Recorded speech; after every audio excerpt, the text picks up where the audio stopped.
بنو کې د پولیسو په مبینه ډزو کې یو زنانه وژل شوې ده چې پر ضد یې د سیمې خلقو د احتجاج په توګه بنو ډیره اسماعیل خان سړک د هر قسم ټریفک د تګ را تګ د پاره تړلې وو او د وژل شوې زنانه لاش یې ډسټرکټ هيډکواټر هسپتال مخې ته په سړک کې خودلې وو بل خواته د پولیسو وینا ده چې وژل شوې زنانه خپل خاوند په خپل په ډزو وژلې ده او بقاعده یې د پولیس په وړاندې د جرم اعتراف هم کړی دی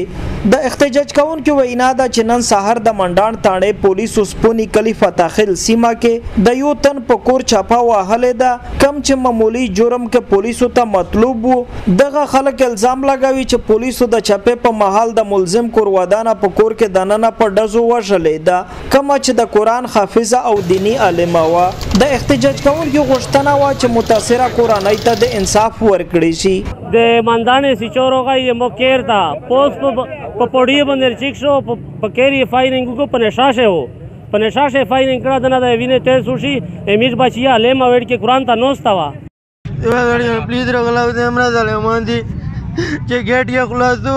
او دلیر پوي او زرا انور نو ودل په مغار د بیا ور زرا ولا ډارې کې ډازینا پو کړه او پولیسو نه کویرا غل دا غټه پرچاندو 506 پرچا دو په ټیکسلا په دغه کلی شهردنی وایي شکنه دغه ضرورت نو چې تور چیکسله کیر تا ورودله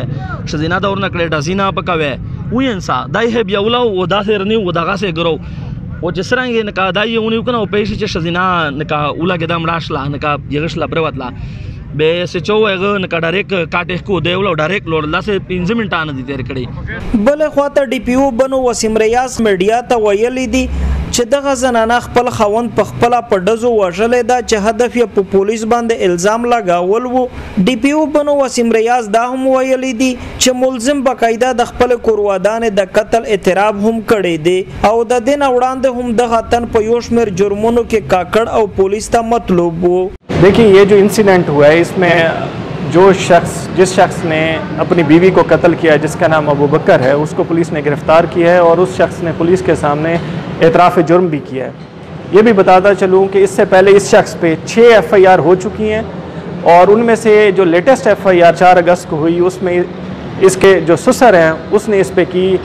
जिसमें उन्होंने बताया कि मेरी जो बेटी है उसको ये अबू बकर नामी शोहर जो उसका है उसने धमकियां दिया जान से मारने की धमकी दी उसमें भी ये गिरफ़्तार हुआ और अभी रिसेंटली 4 रोज़ कबल जो डबल मर्डर हुआ